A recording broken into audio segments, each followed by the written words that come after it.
ഒരു നിമിഷം ദൈവസന്നിധിയിൽ ഹൃദയപൂർവം പ്രാർത്ഥിക്കാം. കരുണാമയനായ കർത്താവേ, അനുഗ്രഹീതമായ ഒരു സന്ധ്യയ്ക്കായിട്ട് ദൈവസന്നിധിയിൽ സ്തുതിയും സ്തോത്രവും അർപ്പിക്കുകയാണ്. യോഗ്യതകളൊന്നും ഞങ്ങൾക്കില്ല. നിന്റെ കൃപയുടെ ബലമല്ലാതെ ഒന്നിലും ഞങ്ങൾക്ക് ആശ്രയിക്കുവാൻ വകയുമില്ല. ദൈവമേ, പാപികളോടും മനസ്സ് തകർന്നവരോടും നിരാശപ്പെട്ടവരോടും കരുണ കാണിക്കുന്ന നിന്റെ അത്ഭുതകരമായ വിടുതലിന്റെ അനുഭവം ഓരോ മക്കളും പ്രാപിപ്പാൻ തക്കവണ്ണം ദൈവാത്മാവിൽ ശക്തീകരിക്കണമേ. വിശുദ്ധന്മാർ തെളിച്ച പാതയിലൂടെ സഞ്ചരിക്കുവാൻ തക്കവണ്ണം ദൈവമേ, ഒരു പെരുന്നാളിന്റെ നന്മയിലേക്ക് ഒരുക്ക ശുശ്രൂഷയായിട്ട് ഈ വചന ശുശ്രൂഷ മാറണമേ എന്ന് പ്രാർത്ഥിക്കുന്നു. ഈ രാത്രി ഞങ്ങൾക്ക് വേണ്ടതായ സന്ദേശം ദൈവാത്മാവിൽ നിന്ന് പ്രാപിപ്പാൻ നിന്റെ കൃപയും അനുഗ്രഹങ്ങളും ഞങ്ങൾക്ക് പ്രദാനം ചെയ്യണമേ. പ്രത്യേകിച്ച് ഇവിടെ ആയിരിക്കുന്ന അഭിഷിക്തന്മാർക്ക് വേണ്ടി പ്രാർത്ഥിക്കുന്നു. അവരുടെ ശുശ്രൂഷകളെ സ്വർഗം മാനിക്കണമേ, ആത്മീയമായി ബലപ്പെടുത്തണമേ. ഈ സന്ധ്യയ്ക്ക് ഞങ്ങൾക്ക് അനുഗ്രഹീതമായ ഒരു ഗാന ശുശ്രൂഷ ലഭിച്ചു. അതിനുവേണ്ടി അധ്വാനിച്ച എല്ലാ കരങ്ങളെയും അവിടെ അനുഗ്രഹിക്കണമേ എന്ന് പ്രാർത്ഥിക്കുന്നു. ഈ ദേശത്ത് ദൈവാത്മാവിൽ ഒരുമിച്ചായിരിക്കാൻ തക്കവണ്ണം ഇന്ന് ലഭിച്ച എല്ലാ നന്മകൾക്കായിട്ട് സ്തോത്രം. കർത്താവെ, വന്നതുപോലല്ല, ചില മാറ്റങ്ങളോടെ, ചില ആശയങ്ങളോടെ, ചില നിലപാടുകളോടെ ഞങ്ങൾക്ക് മടങ്ങിപ്പോകാൻ തക്കവണ്ണം ദൈവാത്മാവിൽ കൃപയും അനുഗ്രഹങ്ങളും ധാരാളമായിട്ട് ഞങ്ങൾക്ക് നൽകണമേ. ഞങ്ങളുടെ കുറവുകളെ പോക്കണമേ. ഞങ്ങളുടെ വാങ്ങിപ്പോരുടെ ആത്മാക്കൾക്ക് സ്വർഗീയ ഭവനങ്ങളിൽ ആശ്വാസം നൽകണമേ. ആയത് പിതാവിന്റെയും പുത്രന്റെയും പരിശുദ്ധാത്മാവിന്റെയും നിസ്തുല നാമത്തിൽ തന്നെ, ആമേൻ. ദൈവനാമത്തിന് മഹത്വമുണ്ടായിരിക്കട്ടെ.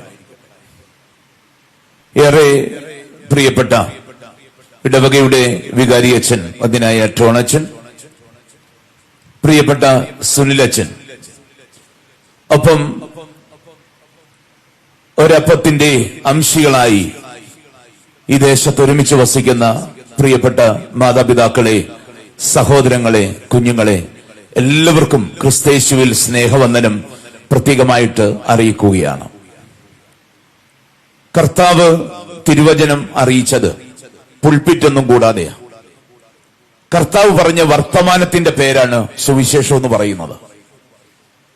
അവൻ തെരുവോരങ്ങളിലും ചന്തസ്ഥലങ്ങളിലും കടലോരങ്ങളിലും മനുഷ്യനോട് പറഞ്ഞ വർത്തമാനത്തിന്റെ പേരാണ് സുവിശേഷം എന്ന് പറയുന്നത്. അതുകൊണ്ട് തന്നെ ഒരു സ്റ്റേജിന്റെ അകമ്പടിയോട് പറയുന്നതിനേക്കാൾ കുറച്ചുകൂടി നിങ്ങളിലേക്ക് ഇറങ്ങി വന്ന നമ്മൾ ഒരുമിച്ച് ഇന്ന് വർത്തമാനം പറയുന്ന ഒരു രാത്രിയാണ്. വർത്തമാനം പറയാൻ നമുക്കൊക്കെ ഇഷ്ടമാണല്ലോ, അല്ലേ? കാരണം വർത്തമാനം പറയാതിരുന്നാൽ നമ്മൾ ശരിക്കും മരിച്ചു പോകും. അതുകൊണ്ട് ഹൃദയപൂർവ്വം വർത്തമാനം പറയുന്ന, സംവദിക്കുന്ന ഒരു രാത്രിയായിട്ട് ഇത് തീരട്ടെ എന്ന് പ്രാർത്ഥിക്കുകയാണ്.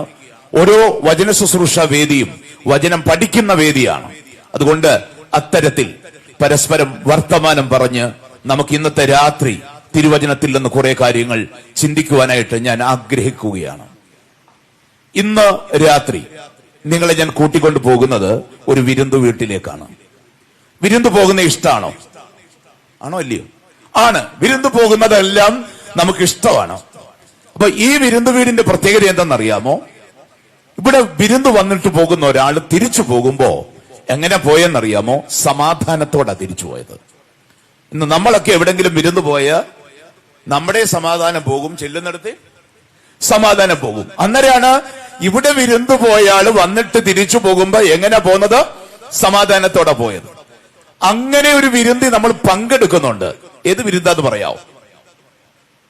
ഒരു വിരുന്തി പങ്കെടുത്തിട്ട് തിരിച്ചു വന്നേരേ നമ്മളോട് പറയുന്നുണ്ട് നിങ്ങൾ സമാധാനത്തോടെ പോകാൻ. ഏത് വിരുന്താ? വിശുദ്ധ കുർബാനയാകുന്ന വിരുന്താണ്. അപ്പൊ ഇന്ന് നമ്മൾ പോകുന്ന വിരുന്നു വീടിന്റെ സുവിശേഷ ഭാഗം നിങ്ങളെ ഞാൻ പഠിപ്പിക്കാനായിട്ട് പോവുകയാണ്. ഒരു 2 മിനിറ്റ് കൊണ്ട് ആ വേദഭാഗം പഠിക്കും. അതോടുകൂടി ഹൃദയത്തിൽ ഇങ്ങനെ കിടക്കുകയും ചെയ്യും. ഇന്ന് നമ്മൾ ചിന്തിക്കുന്ന സുവിശേഷം ആരുടെ സുവിശേഷമാണെന്നറിയാമോ? വിശുദ്ധ ലൂക്കോസിന്റെ സുവിശേഷമാണ്. ആരുടെ സുവിശേഷമാ? ഒന്ന് പറഞ്ഞേ. വിശുദ്ധ ലൂക്കോസിന്റെ സുവിശേഷമാണ് ഇന്ന് നമ്മൾ ചിന്തിക്കാൻ പോകുന്നത്. എത്രാമത്തെ അധ്യായം എന്നറിയാവോ? 7-ാമത്തെ അധ്യായം. ഒന്ന് പറഞ്ഞേ, എത്രാമത്തെ അധ്യായമാ? 7-ാമത്തെ അധ്യായം. എത്ര മുതൽ എത്ര വരെയുള്ള വാക്യമാണെന്നറിയാമോ? 36 മുതൽ 50 വരെയുള്ള വാക്യങ്ങൾ. നോക്കിക്കേ, നമ്മള് അധ്യായം പഠിച്ചു കഴിഞ്ഞു. ആരുടെ സുവിശേഷമാ? ലൂക്കോസിന്റെ സുവിശേഷം. എത്രാമത്തെ അധ്യായ? 7-ാമത്തെ അധ്യായം. എത്ര മുതൽ എത്ര വരെയുള്ള വാക്യ? 36 മുതൽ 50 വരെ. നോക്കിക്കേ, എത്ര പെട്ടെന്ന ഇന്നത്തെ സുവിശേഷ ഭാഗം നമ്മുടെ ഹൃദയത്തിലേക്ക് കയറിയത്. ഉറക്കത്തിൽ വിളിച്ചു ചോദിച്ചാലും കൃത്യമായി പറയുന്ന തലത്തിലേക്ക് നമ്മൾ ആ കാര്യം പഠിച്ചു. എന്താണ്? ആരുടെ സുവിശേഷം? ലൂക്കോസിന്റെ. എത്രാമത്തെ അധ്യായം? 7-ാമത്തെ. എത്ര മുതൽ എത്ര വരെയുള്ള വാക്യം? 36 മുതൽ 50 വരെയുള്ള വാക്യം. നമുക്കറിയാം, ഒരു വിരുന്ന് വീട്ടില് ഹോസ്റ്റ് കാണും, അല്ലേ?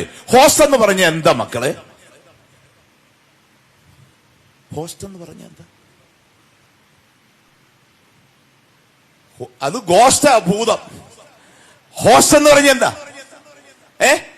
ആതിഥേയൻ, അല്ലേ? വീട്ടുകാരൻ. ഇവിടുത്തെ വീട്ടുകാരൻ ആരാന്നറിയാമോ? ഇവിടുത്തെ വീട്ടുകാരൻ പരീശനായ ശീമോനാണ്. ആരാണ് പരീശനായ ശീമോൻ? അദ്ദേഹം ശരിക്കും പറഞ്ഞു കഴിഞ്ഞാൽ ക്രിസ്തുവിന്റെ കാലത്ത് പരീശന്മാരുടെ പ്രത്യേകത എന്തെന്ന് ചോദിച്ചാൽ, നല്ല ഷർട്ടാണ്, വെള്ള ഷർട്ടും വെള്ള മുണ്ടും ഒക്കെ ആണ്, പക്ഷെ അകത്തൊന്നും ഇല്ല. വെള്ള സാരിയാണ്, വെള്ള ബ്ലൗസാണ്, പക്ഷെ അകത്തൊന്നും ഇല്ല.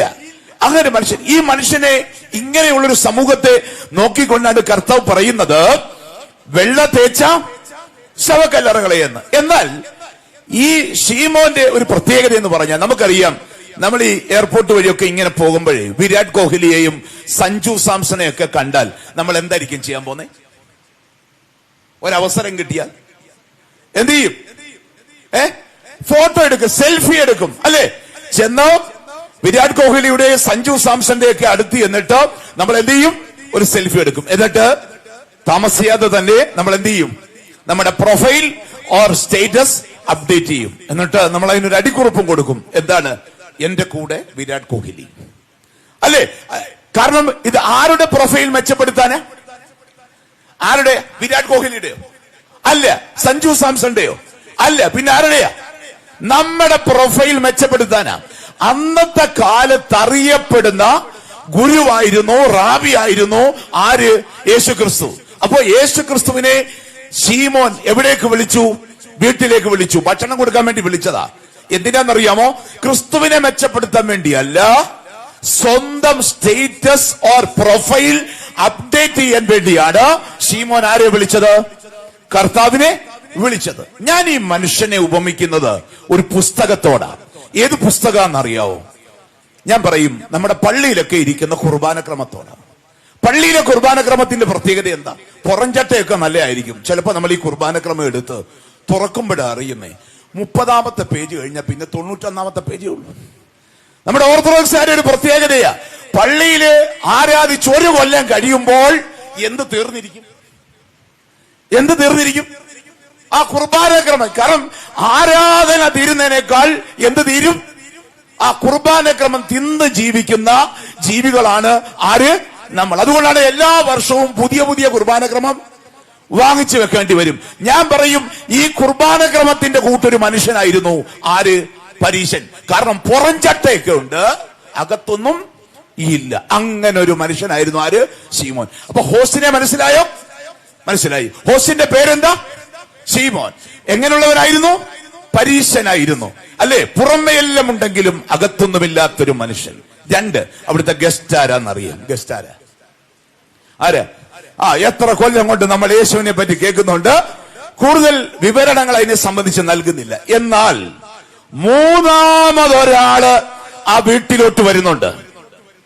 അവക്ക് പേരില്ല, വീട്ടുപേരില്ല, മേൽവിലാസമില്ല, അപ്പന്റെ പേരില്ല, അമ്മയുടെ പേരില്ല. എന്തുകൊണ്ടാണ് ലൂക്കോസ് എവങ്കലിസ്ത ഇതൊന്നും കൊടുക്കാഞ്ഞേ? നമുക്കറിയാം, അന്താരാഷ്ട്ര മാധ്യമ നിയമം അനുസരിച്ച്, അതായത് പീഡിപ്പിക്കപ്പെട്ട ഒരു സ്ത്രീയുടെ പേര് മാധ്യമങ്ങളിൽ പറയൂ ഇല്ല. അതിന് പകരം പറയുന്ന വാക്കേതാ? അതാണ്ട് ഇപ്പം നിത്യജീവിതത്തിൽ ഏറ്റവും അധികം, കാരണം ദിവസം 10 പ്രാവശ്യം വീതം കേൾക്കുന്ന പദവാ ഏത്? അതിജീവിത, അല്ലെ? പണ്ടത്തെ കാലത്ത് ഈ പദം കേട്ടിട്ടുണ്ടോ? ഇല്ല, അല്ലെ? ശരിക്കും പറഞ്ഞാൽ ഈ മാധ്യമ നിയമം എന്നാ ഉണ്ടായത്? ഞാൻ പറയും, ഈ അടുത്ത കാലത്തൊന്നുമല്ല, എത്രയോ വർഷം മുമ്പ് അല്ലെ 10,000 വർഷം മുമ്പ് ആരുപയോഗിക്കുകയാണ്? ലൂക്കോസ് എവങ്കലിസ്റ്റ്. അതുകൊണ്ടാണ് അവിടെ പേര് പറയുന്നില്ല, അവിടെ അപ്പന്റെ പേര് പറയുന്നില്ല, ഒപ്പം തന്നെ മേൽവിലാസം പറയുന്നില്ല. എന്നാൽ അവളെ അടയാളപ്പെടുത്തുന്നത് ഒരു കോമൺ നെയിം കൊണ്ടാണ്. ഏതാ കോമൺ നെയിം എന്നറിയാമോ? ഏതാ? പാപിനിയായ സ്ത്രീ. പാപിനിയായ സ്ത്രീ എന്ന് പറയുന്ന ഒറ്റ കോമൺ നൗൺ കൊണ്ടാണ് അവളെ ആരടയാളപ്പെടുത്തുന്നത്? ലൂക്കോസ് എവങ്കലിസ്റ്റ് അടയാളപ്പെടുത്തുന്നത്. അവൾ ആ വീട്ടിലേക്ക് വന്ന എന്തിനാ? ശീമോന്റെ വീട് കാണാനാണോ? ആണോ? അല്ല. പിന്നെ അവിടുത്തെ ഭക്ഷണം കഴിക്കാനാണോ? അല്ല. അവിടെ വീടുണ്ടായിരുന്നു, ഭക്ഷണമൊക്കെ നേരത്തെ ഉണ്ടായിരുന്നു. ഒരിക്കൽ പോലും അവൾ അവിടെ വന്നിട്ടില്ല. എന്നാൽ അന്ന് അവൾ അവിടെ എത്തിയത് എന്തുകൊണ്ടായിരിക്കും? എന്തുകൊണ്ടായിരിക്കും? കർത്താവ് ആ വീട്ടിൽ ഉള്ളത് കൊണ്ടാ. ഇന്ന് നമ്മൾ ഈ പന്തലിന്റെ കീഴിൽ വന്നിരിക്കുന്നത് എന്തിനു വേണ്ടിയാ? എന്തിനു വേണ്ടിയാ? ഇവിടുത്തെ തൊങ്ങല് കാണാൻ വേണ്ടിയാണോ? ആണോ? അല്ല. ഇവിടുത്തെ ലൈറ്റ് കാണാൻ വേണ്ടിയാണോ? അല്ല. പിന്നെ എന്തിനു വേണ്ടിയാ നമ്മൾ വന്നിരിക്കുന്നത്? കർത്താവിനെ അറിയാൻ വേണ്ടിയാണ് തിരുവചന ശുശ്രൂഷയ്ക്കായിട്ട് നമ്മൾ ഇവിടെ എത്തിച്ചേർന്നിരിക്കുന്നത്. പാപിനിയായ സ്ത്രീ ശീമോന്റെ വീട്ടിൽ വന്നത് ആരെ കാണാനാണ്? യേശുവിനെ കാണുവാൻ വേണ്ടിയാണ്. എന്നെ കേൾക്കുന്ന പ്രിയപ്പെട്ടവരെ, ഈ പള്ളിപ്പെരുന്നാളിന്റെ അടിസ്ഥാന ലക്ഷ്യം ആരെ അറിയുക എന്നുള്ളതാ. ആരെ അറിയുക എന്നുള്ളതാ. എന്താ പറയാൻ ഒരു മടി? ആരെ അറിയാൻ വേണ്ടിയാ? യേശുവിനെ അറിയുക എന്നുള്ളതാണ് നമ്മുടെ ഉത്തരവാദിത്തം. ഞാൻ പറയും, ഞാൻ ഈ പെണ്ണിനെ ഉപമിക്കുന്ന എന്തിനോടാന്നറിയാമോ? ഇവളെ ഉപമിക്കുന്ന ഒരു പുസ്തകത്തോടാ. ഏത് പുസ്തകം എന്നറിയാവോ? നമ്മുടെ വീട്ടിൽ LKG UKG ഒക്കെ പിള്ളേർ പഠിക്കുന്നുണ്ടെങ്കിൽ സ്കൂള് തുറക്കുമ്പോ നമുക്ക് അവരെന്ത് വാങ്ങിച്ചു കൊടുക്കും? അവർക്ക് എന്ത് വാങ്ങിച്ചു കൊടുക്കും? പുസ്തകം വാങ്ങിച്ചു കൊടുക്കും, അല്ലേ? ഫസ്റ്റ് ടേം കഴിയുമ്പോ ഈ പുസ്തകം ഇരിക്കുന്നത് എങ്ങനെയായിരിക്കും? ഫസ്റ്റ് ടേം കഴിയുമ്പോ ഈ പുസ്തകം ഇരിക്കുന്നത് എങ്ങനെയായിരിക്കും? പുറംചട്ടയും കാണത്തില്ല, അകത്തൊന്നും കാണത്തില്ല. പിന്നെ ദൈവത്തിന്റെ കരുണ കൊണ്ട് നമ്മൾ പഠിക്കുന്ന സമയത്ത് 1ാം ക്ലാസ്സിലും 2ാം ക്ലാസ്സിലും ഒക്കെ പഠിക്കുമ്പോ പുസ്തകം ഉണ്ടായിരുന്നോ? ഇല്ല. പിന്നെ എന്താ ഉള്ളായിരുന്നു? ഒരു സ്ലേറ്റ് നമുക്ക് വാങ്ങിച്ചു തരും, അല്ലെ? അത് കിട്ടുന്നത് എന്താണെന്നറിയാമോ? ജൂൺ മാസം 1ാം തീയതി സ്കൂള് തുറക്കുകയാണെങ്കിൽ തലേന്ന് വൈകുന്നേരം നമുക്ക് എന്ത് കിട്ടും? ഈ സ്ലേറ്റ് കിട്ടുമ്പോൾ ഉള്ള സന്തോഷം നമ്മളൊന്ന് ഓർത്തു നോക്കിക്കേ. ലംബോർഗിനി കിട്ടിയ ഇന്ന് ആ സന്തോഷമുണ്ടോ? ഒരു നിമിഷം ഒന്ന് ആലോചിച്ച് നോക്കിക്കേ. ആ രാത്രി നമ്മൾ ഉറങ്ങത്തില്ല. അന്ന് ഉറങ്ങാൻ നേരം സ്ലേറ്റ് വെക്കുന്ന എവിടെ ആയിരിക്കും അറിയാമോ? എവിടാ? തലക്കടയിലാ വെക്കുന്നേ, അല്ലേ? കാരണം നമുക്ക് ഉറങ്ങാം. നാളെ രാവിലെ സ്കൂളിൽ പോകണം, കൂടെ പഠിക്കുന്നവരെയൊക്കെ കാണിക്കണം, ടീച്ചേഴ്സിനെ കാണിക്കണം. ഈ സ്ലേറ്റും വെച്ചോണ്ടാണ് നമ്മൾ കിടന്ന് ഉറങ്ങുന്നത്. പിറ്റേന്ന് രാവിലെ എഴുന്നേക്കും. ജൂൺ 1 കേട്ട പെരുമഴയാണോ? പെരുമഴയാ, അല്ലേ? സ്കൂളിൽ കൊണ്ടുപോകാൻ കൊടയുണ്ടോ? ഇല്ല. രാവിലെ ഒരു ഷർട്ട് എടുത്തിടും, അല്ലെ? ആ ഷർട്ടിന് എല്ലാ ബട്ടൺസും കാണുമോ? ഇല്ല. പിന്നെ ഒരു ട്രൗസർ ഇടും. ഈ ട്രൗസർ അരയെ തങ്ങി നിൽക്കുന്നത് എല്ലാ പരിശുദ്ധന്മാരുടെ മധ്യസ്ഥ അണയ്ക്കുന്നുണ്ട്, അല്ലെ? വൈകുന്നേരം വരെ അരയെ തങ്ങി നിൽക്കുന്നതിന്റെ കാരണം അതുകൊണ്ടാണ്, അല്ലെ? എന്നിട്ടോ സ്കൂളിൽ കൊണ്ടുപോകാൻ സ്കൂൾ ബാഗ് ഉണ്ടോ? ഇല്ല. ഈ സ്ലേറ്റ് എവിടെ വെച്ചോണ്ടാ പോന്നേ? കക്ഷത്ത് വെച്ചോണ്ടാ പോന്നേ, അല്ലെ? എന്നിട്ടോ മഴയെന്ന് രക്ഷപ്പെടാൻ വേണ്ടി ഒരൊറ്റ ഓട്ടവാ. വഴുക്ക് പിടിച്ച വഴിയാ. ഇന്നത്തെ കൂട്ടുള്ള വഴിയാണോ? അല്ല. സ്കൂളിൽ എത്തുന്നതിന് മുമ്പ് എവിടെങ്കിലും അങ്ങ് ചടഞ്ഞ് വീഴും. ആദ്യം പൊട്ടുന്ന എന്താണെന്നറിയോ? ആദ്യം പൊട്ടുന്ന എന്താ? സ്ലേറ്റ്. നമ്മൾ ആദ്യം പഠിച്ച സബ്ജക്ട് ഏതാണെന്നറിയാവോ? ഏത് സബ്ജക്റ്റാ? മലയാളമൊന്നുമല്ല. നമ്മളെ എഞ്ചിനീയറിംഗ് പഠിച്ചാ തുടങ്ങിയത്. എന്തോ എഞ്ചിനീയറിംഗാന്നറിയാവോ? ഈ ചെളി വീണിട്ട് എഴുന്നേറ്റപ്പോൾ സ്ലേറ്റിന്റെ പകുതി ഇല്ല. പൊട്ടിയ സ്ലേറ്റ് ഒപ്പിച്ചു വെക്കാൻ ശ്രമിച്ച എഞ്ചിനീയറിംഗ് ആണ് ആദ്യം ആര് പഠിച്ചത്? നമ്മൾ പഠിച്ചത്. അതുകൊണ്ടാണ് കല്യാണം കഴിഞ്ഞിട്ട് ഇത്രയും കൊല്ലമായിട്ടും പൊട്ടേണ്ട സാഹചര്യം ഉണ്ടായിട്ടും പൊട്ടാതെ ഒപ്പിച്ചു വെച്ചതിന്റെ കാരണം എന്താ? പഠിച്ച എഞ്ചിനീയറിംഗ് ഇതായതുകൊണ്ട്, അല്ലെ? ഇന്നിപ്പോ സ്ലേറ്റും ഇല്ല, പൊട്ടാൻ ഒപ്പിച്ചു വെക്കാൻ അറിയത്തുമില്ല. അതുകൊണ്ടാണ് കെട്ടുന്നതിനെക്കാട്ടി മുമ്പേ തട്ടുന്നതിനെക്കാട്ടി മുമ്പേ പൊട്ടുന്നതിന്റെ കാരണം അതാ. അപ്പൊ അവിടെയാ നമ്മൾ ആലോചിക്കേണ്ടത്. എന്നിട്ട് അവിടുന്ന് സങ്കടമില്ലാതെ തന്നെ ഈ പകുതി ഫ്രെയിമും കിട്ടും, പകുതി സ്ലേറ്റും കിട്ടും. ഇതും കൊണ്ട് ക്ലാസ്സിൽ ചെല്ലും, തിരിച്ച് വീട്ടിൽ വരും. വീട്ടിൽ വന്ന പുതിയ സ്ലേറ്റ് വാങ്ങിച്ചു തരുമോ? ഇല്ല. എന്നിട്ട് നമുക്ക് സങ്കടമില്ല. പിറ്റേന്ന് നമ്മൾ സ്കൂളിൽ പോകുന്ന രംഗമുണ്ട് കേട്ടോ. തലേന്ന് പോയതിനെക്കാട്ടി ഈസി ആയിട്ടാ പോകുന്നത്. രാവിലെ നോക്കുമ്പോണ്ട് സ്ലേറ്റിന്റെ ഫ്രെയിം ഉണ്ട്, പകുതി എന്തുണ്ട്? സ്ലേറ്റ് ഉണ്ട്, ഇതിന്റെ ഇടയ്ക്ക് കൂടെ കയ്യങ്ങ് കയറ്റും അല്ലേ? എന്നിട്ട് ഇത് മാറ്റിക്കൊണ്ട് എവിടെ പോന്നേ? എന്താ നമുക്ക് ചിരി വരുന്നത്? നമ്മൾ പോയിട്ടില്ലേ? ഉണ്ട്. ആ സന്തോഷം ഇന്ന് എവിടുന്നെങ്കിലും കിട്ടുമോ? ഇല്ല. ഞാനിത് പറഞ്ഞു എന്തിനാന്നറിയാമോ? ഈ സ്ലേറ്റ് പോലൊരു പെണ്ണായിരുന്നു അവൾ. ഇവിടുന്ന് നോക്കിയാൽ അപ്പുറത്തെ വശം കാണാം. ഒരു വെളിം പ്രദേശം പോലെ ഒരു പെണ്ണായിരുന്നു. ആര്? പാപിനിയായ സ്ത്രീ. അവൾ അവിടെ വന്നത് ഭക്ഷണത്തിന്റെ മണം കേട്ടോണ്ടല്ല, ശീമോന്റെ കൊട്ടാരം കണ്ടുകൊണ്ടുമല്ല. അവൾക്ക് ഒറ്റാഗ്രഹമുള്ളായിരുന്നു, കർത്താവിനെ ഒന്ന് അറിയണം. നമ്മുടെ പള്ളിപ്പെരുന്നാളിന്റെ അടിസ്ഥാന ലക്ഷ്യം അതായിരിക്കണം പ്രിയപ്പെട്ടവരെ. കർത്താവിനെ അറിയുന്ന പെരുന്നാളാകണം. ചെണ്ടയുടെ ഘോഷം അല്ല, പടക്കത്തിന്റെ ശബ്ദമല്ല, ദേവാലയത്തിന്റെ അലങ്കാരമല്ല. നമുക്കറിയേണ്ടത് ആരെയാണ്? അറിയേണ്ടത് ആരെയാണ്? യേശുവിനെയാണ് അറിയേണ്ടത്. എന്നെ കേൾക്കുന്ന പ്രിയപ്പെട്ടവരെ, അവൾ ആ വീട്ടിൽ വന്നപ്പോ അവിടെ ഉണ്ടാകുന്ന ഒരു മാറ്റമുണ്ട് കേട്ടോ. ശരിക്കും പറഞ്ഞാൽ അവൾ അവിടെ വന്നിട്ട് ശബ്ദിക്കുന്നേയില്ല. അവരെ പറ്റി പറയുന്നത് എന്തറിയോ? അവൾ നിശബ്ദമായി ആരെ ആരാധിച്ചു? യേശുവിനെ ആരാധിച്ചു. എന്ന് വെച്ച് കഴിഞ്ഞാൽ അതിനെപ്പറ്റി ഒരു ഡിക്ഷണറി പറയുന്നത് എങ്ങനെയാണ്? Wordless worship of an unnamed woman. പേരില്ലാത്ത പെണ്ണിന്റെ വാക്കില്ലാത്ത ആരാധന. പേരില്ലാത്ത പെണ്ണിന്റെ വാക്കില്ലാത്ത ആരാധന. എത്ര സുന്ദരമായ പ്രയോഗമാണ്. ഒരു വാചകം അവിടെ അടിക്കുന്നില്ല, മിണ്ടാതെ നിന്ന് ആരാധിക്കുക. ശരിക്കും ഞാൻ പറഞ്ഞാലേ, ഈ ഒരു സ്ത്രീ മിണ്ടാതെ നിന്ന് ആരാധിക്കുക എന്ന് പറഞ്ഞ ഇറ്റ്സ് റിയലി ഹെർക്കൂലിയൻ ടാസ്ക്. ആണോ അല്ലയോ? ഞങ്ങൾ പുരുഷന്മാർക്ക് പിന്നെയും മിണ്ടാതിരിക്കാൻ പറ്റും, സ്ത്രീകൾക്ക് മിണ്ടാതിരിക്കാൻ പറ്റുമോ? ഇല്ല. കാരണം പുരുഷന്മാരുടെ മസിലിന് ശക്തി ദൈവം കൊടുത്തപ്പോ അവരോട് പോരാടാൻ ദൈവം സ്ത്രീക്ക് ശക്തി കൊടുത്ത എവിടെ കൊടുത്തേ? നാക്കിനാണ്. എന്ന് വെച്ച് കഴിഞ്ഞാൽ ഒരു പുരുഷൻ ഒരു ദിവസം 8000 വാക്ക് പറയുമ്പോ ഒരു സ്ത്രീ ഒരു ദിവസം പറയുന്ന എത്ര വാക്കാന്നറിയോ? 24,000, 24,000 വാക്ക്. എന്ന് പറഞ്ഞ ഒരു പുരുഷൻ ഒന്ന് പറഞ്ഞ സ്ത്രീ മിനിമം എത്ര പറയും? മിനിമം 3 പറയും. 8, 3, 24. പിന്നെ 4, 5 ഒക്കെ പറയുന്നവര് ഉണ്ട്. അത് എക്സെപ്ഷണൽ കേസാണ് അല്ലെ? ശരിക്കും പറഞ്ഞാൽ നമ്മളൊന്ന് ഓർത്ത് നോക്കിക്കേ. അതുകൊണ്ടാണ് ഈ പുരുഷന്മാരൊക്കെ രാവിലെ അങ്ങ് ജോലിക്ക് പോയാൽ വൈകുന്നേരം വരുമ്പോഴത്തേക്ക് അവരുടെ കോട്ട അങ്ങ് തീരും. എത്ര കഴിഞ്ഞു? 8000 തീർന്നു. വൈകുന്നേരം വീട്ടിൽ വന്നു കഴിയുമ്പോൾ ആര് തുടങ്ങുന്നത്? അല്ലേ? ഇല്ല. കർക്കടക മഴ പെയ്യുന്നോണൊക്കെ വർത്താനം തുടങ്ങുന്നേ അല്ലേ? നിർത്തുവോ? ഇല്ല. കാരണം എന്തറിയോ? എത്ര കോട്ട കിടക്കുക?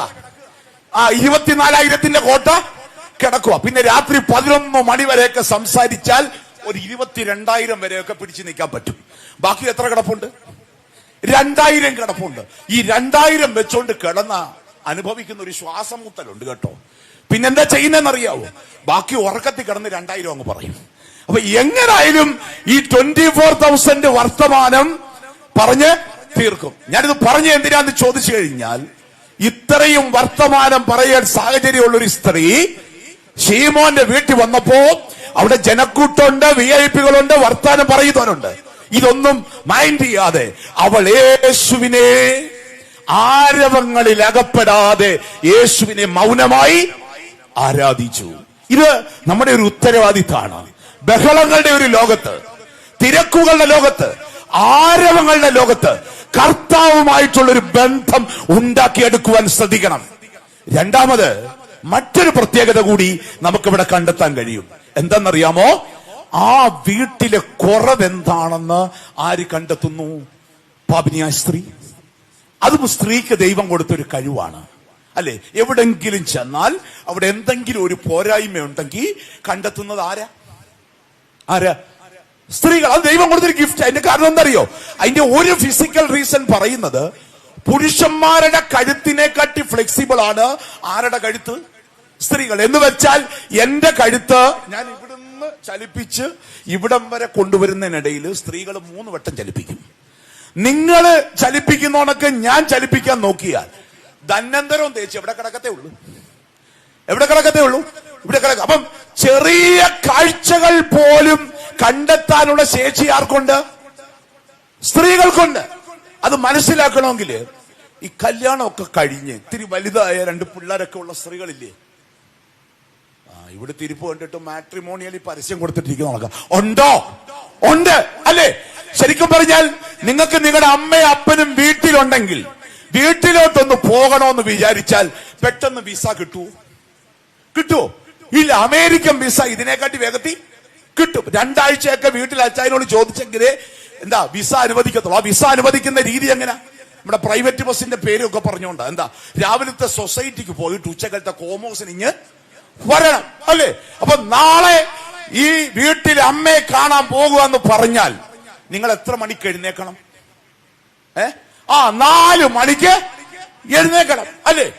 നിങ്ങൾ ചെല്ലുന്നെന്നറിയുമ്പോ അമ്മയുണ്ടെങ്കിൽ ആ സിറ്റ് ഔട്ടിൽ വന്ന് ഇങ്ങനെ കാത്തിരിക്കും, മോള് വരുന്നോന്നറിയാം. അപ്പൊ ഈ 4 മണിക്ക് എഴുന്നേറ്റ് എല്ലാ ജോലിയും ചെയ്ത് അത് കഴിയുമ്പോഴാണ് സൊസൈറ്റിയുടെ ശബ്ദം കേൾക്കുന്നത്. പെട്ടെന്ന് ഓടി ഒരു കപ്പ് കാപ്പിയും കൊണ്ട് വരുമ്പോ ഉണ്ടാ രാവിലെ എഴുന്നേറ്റ് സെറ്റ് ഔട്ടി കാലും കൊടുത്ത് ആരിപ്പുണ്ട്? ഭർത്താവ് ഇരിപ്പുണ്ട്. കൊണ്ടുവന്ന് ഈ കാപ്പി അങ്ങോട്ട് കൊടുത്തിട്ട് ഒരോട്ടവാ അല്ലേ? പിന്നെ എനിക്ക് തോന്നി ഭർത്താവിനെ കാട്ടി കൺസേൺ സൊസൈറ്റിയുടെ കിളിക്കുള്ളത് കൊണ്ടേ വണ്ടി അവിടെ നിന്ന് നിർത്തി കൊടുത്ത് ചെല്ലുമ്പോഴേ താങ്ങിയെടുത്ത് അങ്ങ് വണ്ടിക്കകത്തോട്ട് ഇടും. എന്നിട്ട് അവിടെ കൊണ്ടുവന്ന് നിർത്തിയിട്ട് ഇറങ്ങി അങ്ങോട്ട് ചെല്ലുമ്പോഴുണ്ടല്ലോ ഈ അമ്മയും മോളൂടെ കാണുന്ന ഒരു രംഗമുണ്ട്. ഞാൻ പറയും തുലാമഴ പെയ്യുന്ന പോലെയാ ആരൊക്കെ സംസാരിക്കുന്നേ. അമ്മയും എത്ര വർത്താനം പറഞ്ഞാലും മതി വരൂ? നിങ്ങൾ തന്നെ ആലോചിച്ച് നോക്കിക്കേ. അമ്മയോട് എത്ര വർത്താനം പറഞ്ഞാലും മതി വരുവോ? ഇല്ല. ഇതിനിടയ്ക്ക് അമ്മ ചെയ്യുന്ന ഒരു കാര്യമുണ്ട് കേട്ടോ. ഈ മോള് ചെല്ലുന്നെന്നറിയുമ്പോഴേ ഇഷ്ടപ്പെട്ട ഐറ്റമൊക്കെ ഉണ്ടാക്കി വെക്കും. ഇത് വർത്താനം പറയുന്നതിനിടയിൽ ആര് തീറ്റിക്കും? അമ്മ മോളെ തീറ്റിക്കും. തിന്നു തീരുന്നതിന് മുമ്പ് എന്തിന്റെ ശബ്ദം കേട്ടു? ആ കോമോസിന്റെ ശബ്ദം കേട്ടു അല്ലേ? വീണ്ടും ഓടി വന്നു, വണ്ടിക്കകത്ത് കയറ്റി തിരിച്ചിവിടെ വന്നിട്ട് വീട്ടിലോട്ട് കയറി വരുമ്പോഴാണ് നിങ്ങൾക്ക് പെരുപ്പുണ്ടാകുന്നത്. കാരണം എന്താ അറിയോ? രാവിലെ കസേരയിൽ എടുത്തു വെച്ച അതേ സാധനം എവിടെ ഇരിപ്പുണ്ട്? സിറ്റ് ഔട്ടിൽ ഇരിപ്പുണ്ട്. കാപ്പി കുടിക്കാൻ കൊടുത്തൊരു കപ്പുണ്ട്. രാവിലെ മുതൽ സിറ്റ് ഔട്ടിൽ ആരെ കാത്തിരിക്കുക? ഭാര്യയെ കാത്തിരിക്കുക അല്ലേ? കണ്ണും നട്ടിരിക്കുക. അവിടെ ചെല്ലുമ്പോഴോ വൃത്തിയുള്ളൊരു കപ്പിലാ രാവിലെ കൊടുത്തത്. തിരിച്ചു വരുമ്പോ ലോകത്തുള്ള എല്ലാ ജീവജാലങ്ങളും കേറി ഇറങ്ങി നിരങ്ങുന്ന ഒരു പാത്രമായിട്ട് അത് മാറി.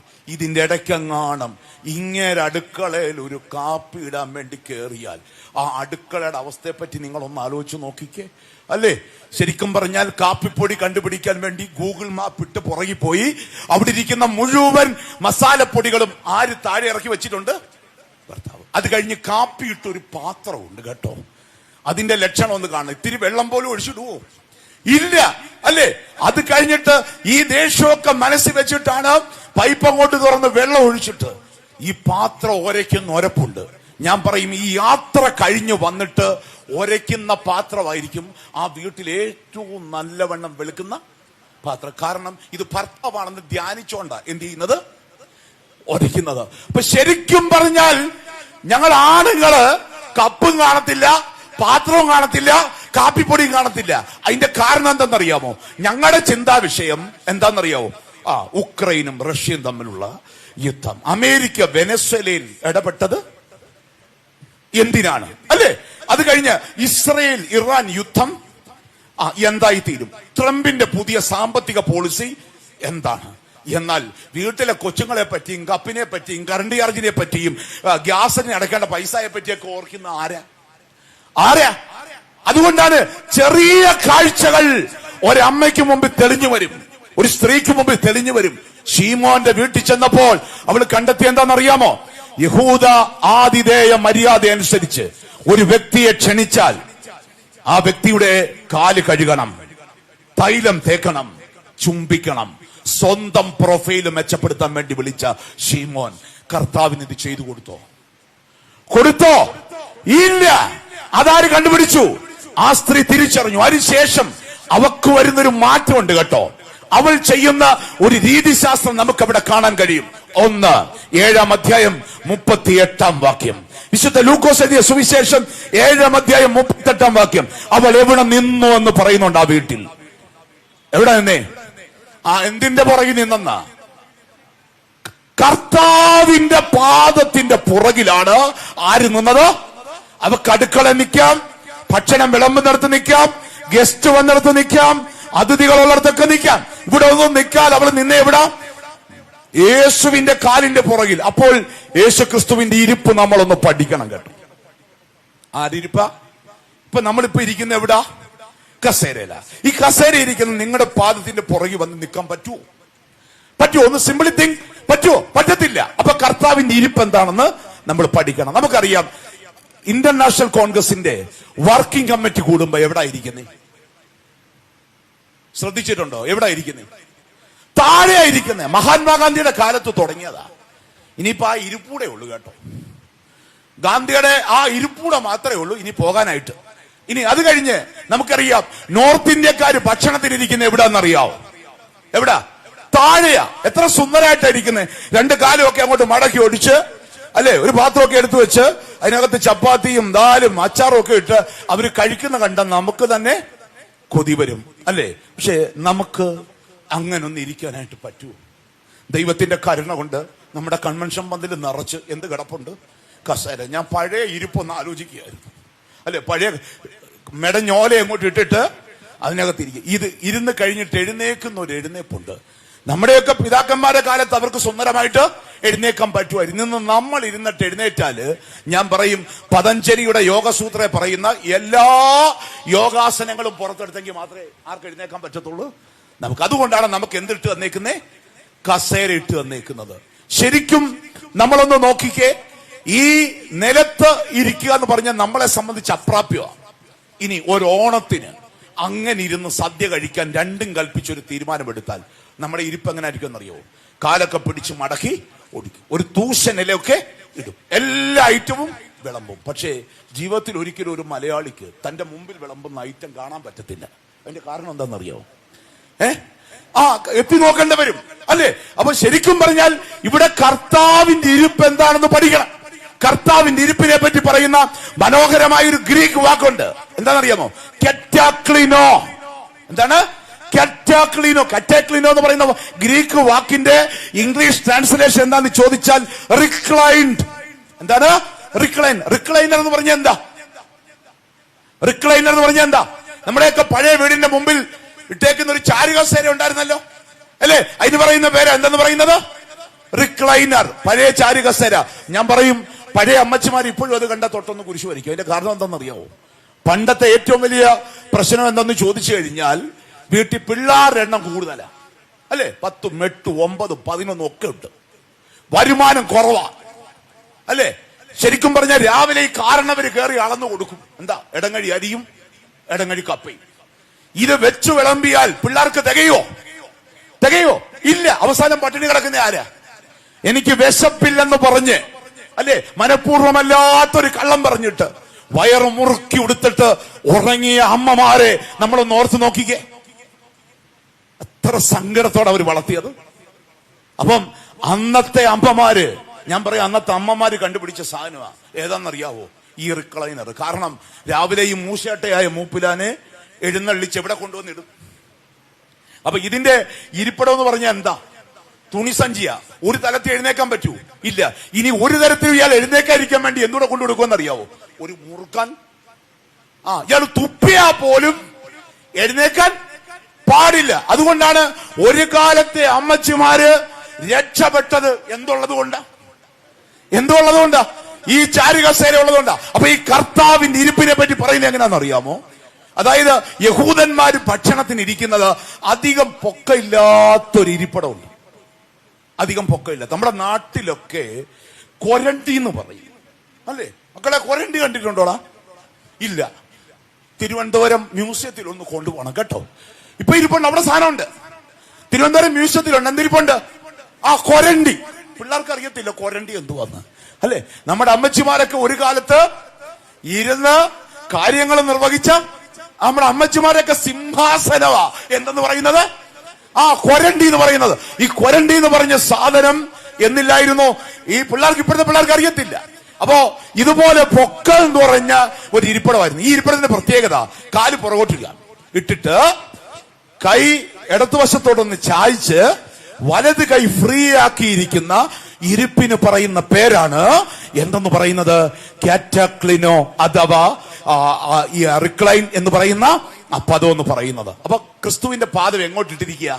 പുറകോട്ട്. അവള് വന്ന് നിന്നേ എവിടാ? കാലിന്റെ അടുത്ത്. എന്തിനീ കാലിന്റെ അടുത്ത് വന്നിരുന്നേ? എന്തിനാ? കാല് ജീവിതത്തെ കുറിക്കുന്നതാ. അവക്കറിയാം അവിടെ ജീവിതം ശരിയല്ല. അവൾ എന്ത് ശരിയാക്കാൻ വന്നതാ?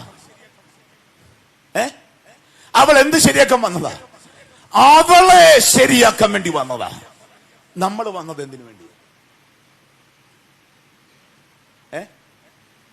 മറ്റുള്ളവരെ ശരിയാക്കാൻ വന്നതാ. ഞാൻ ഉൾപ്പെടെയുള്ളവരെ കാര്യം ഞാൻ പറയുന്നത്. അവള് വന്നത് ആരെ ശരിയാക്കാനാ? ഞാൻ പറയും, ഈ കൺവെൻഷന്റെ യഥാർത്ഥമായ അർത്ഥം എന്ന് പറഞ്ഞാൽ നമ്മൾ ആരെ റീകൺസ്ട്രക്ട് ചെയ്യണം? നമ്മളെ തന്നെ. അങ്ങനെ ചെയ്യണമെങ്കിൽ എന്ത് പഠിക്കണം? ഒരു നല്ല ജീവിതം കാണണം. നല്ല ജീവിതം. അതുകൊണ്ടാണ് കാല് എന്തിനെ കുറിക്കുന്നതാണ്? ജീവിതത്തെ കുറിക്കുന്നതാ. പ്രായമായ അപ്പന്റെ അമ്മയുടെയും കാല് മക്കൾ എന്ത് ചെയ്യും? പഴയ മക്കൾ എന്ത് ചെയ്യും? തൊട്ടു വണങ്ങും. അല്ലേ? വണങ്ങും. എന്തിനാ? അപ്പന്റെ കാലിന്റെ സൗന്ദര്യം കണ്ടുകൊണ്ടാണ്. പഴയ അപ്പന്മാരുടെയൊക്കെ കാലിന് ഭയങ്കര സൗന്ദര്യമായിരുന്നു. പൂത്ത് പിടച്ചിരിക്കും, നഖം വളർന്ന് ഇരിക്കും. പിന്നെ ഇപ്പോഴത്തെ അപ്പന്റെ അമ്മയുടെ ഒക്കെ കാല് പെഡിക്യൂർ ചെയ്ത് വെച്ചേക്കുക. എന്നാൽ ഇത് ചെയ്യാത്തൊരു കാലം ഉണ്ടായിരുന്നു. അല്ലെ? എന്തിനാ ഈ കാല് തൊട്ടു വണങ്ങുന്നത്? എന്റെ അപ്പന്റെ, എന്റെ അമ്മയുടെ കാലെ നോക്കുമ്പോൾ എനിക്ക് വേണ്ടി കഷ്ടപ്പെട്ടവരുടെ ജീവിതത്തെ ആര് തിരിച്ചറിയണം? നമ്മൾ തിരിച്ചറിയണം. പ്രിയപ്പെട്ടവരെ, കാല് ജീവിതത്തെ കുറിക്കുന്നതാണ്. അതുകൊണ്ടാ കാലിന് ഒത്തിരി അർത്ഥമുണ്ട് കേട്ടോ. നമുക്കറിയാം, ശരിക്കും പറഞ്ഞാലുണ്ടല്ലോ, ഇത് ഏത് കാലമാണെന്നറിയാവോ? കലികാലമാ. ആണോ അല്ലയോ? ഇത് കലികാലമാണോ? ആണ്. കലികാലമാണോ? ആണ്. എല്ലാവർക്കും ദേഷ്യാണ്. അല്ലേ? അച്ചായന്റെ ദേഷ്യം ഇരിക്കുന്ന എവിടെ? മൂക്കിന്റെ അടുത്ത്. ഇവിടെ ചോദിച്ചാൽ കിട്ടും. എവിടെ ഇരിക്കുന്നത്? മൂക്കിന്റെ അറ്റത്ത്. അല്ലെ? ആന്റിയുടെ ദേഷ്യം എവിടെയാ? തിളയ്ക്കുന്ന എണ്ണ ചാടാനിരിക്കുന്ന കടുവിന്റെ കൂട്ടാണ് ആര് നിൽക്കുന്നത്? ഇത് രണ്ടിനെക്കാട്ടിലും ദേഷ്യം ആർക്കാന്നറിയാവോ? LKG UKG പഠിക്കുന്ന പിള്ളേരെ പേടി അപ്പനും അമ്മയ്ക്കും. അല്ലെ? പണ്ടൊക്കെ നമ്മള് പ്രോഗ്രസ് കാർഡ് ഒപ്പിടാൻ വേണ്ടി ആരുടെ പുറകെ നടക്കായിരുന്നു? അപ്പന്റെ അമ്മയുടെ.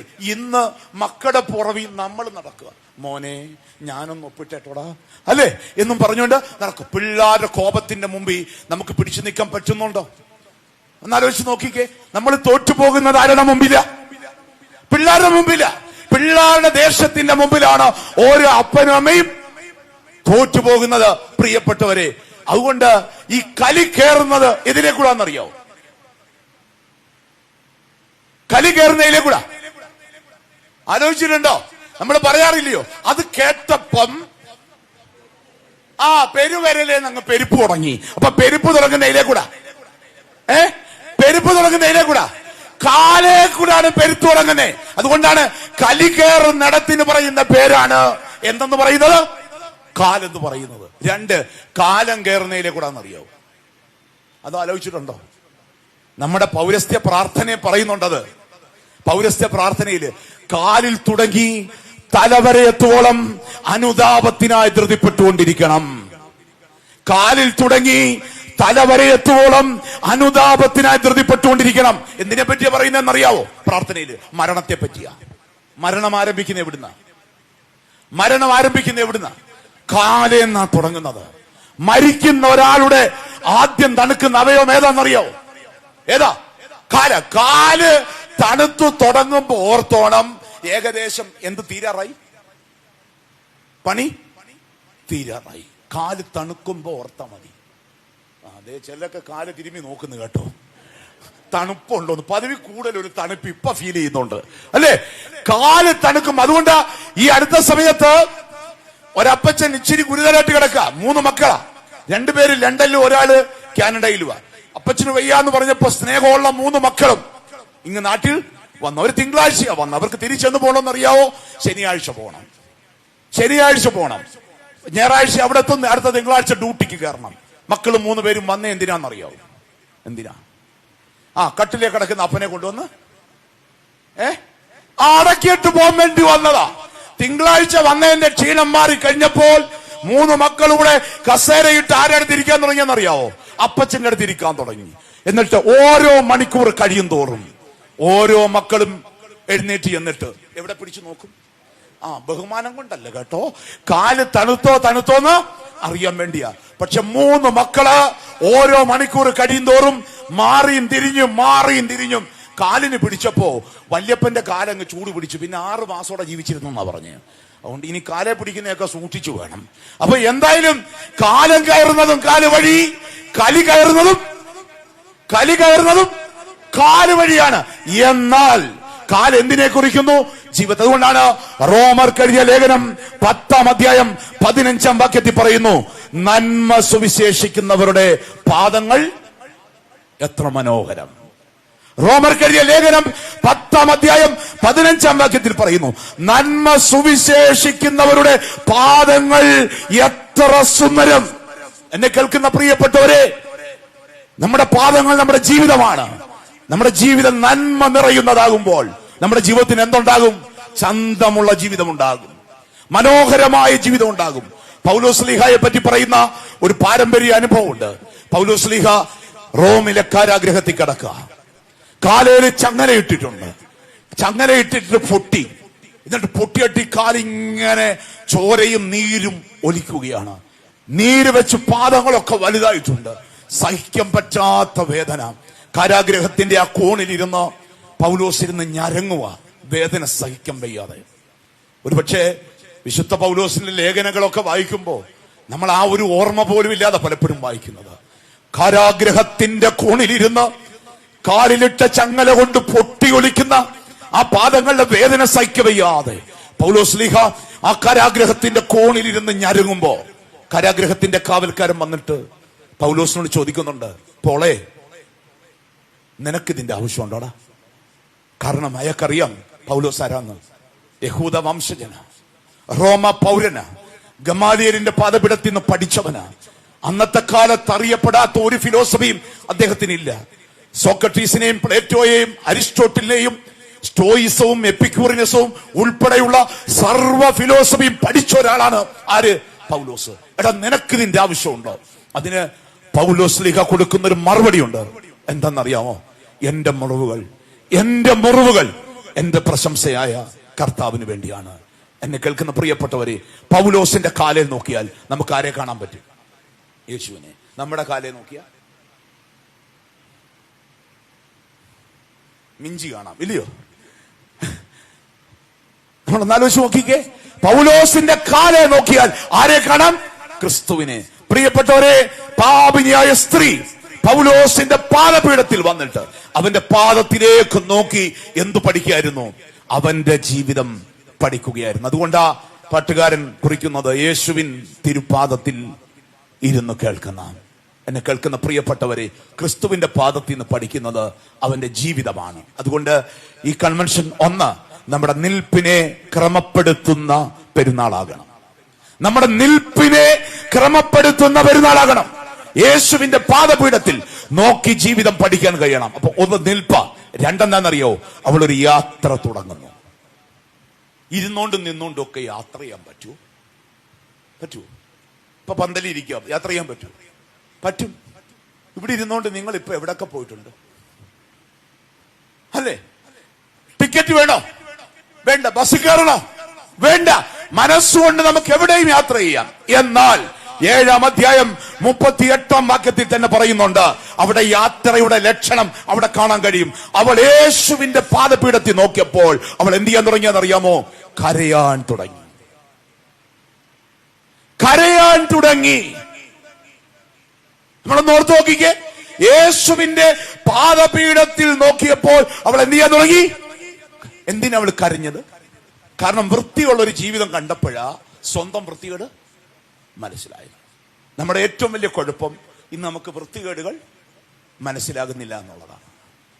വൃത്തികേടുകൾ അലങ്കാരമാക്കുന്ന ഒരു ജനമായി പലപ്പോഴും നമ്മൾ മാറുന്നുണ്ട്.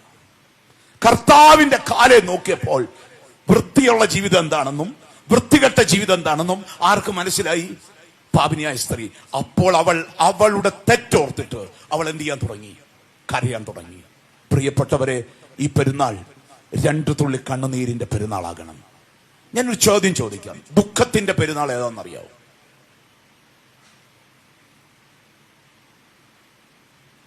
ദുഃഖത്തിന്റെ പെരുന്നാൾ ഏതാ?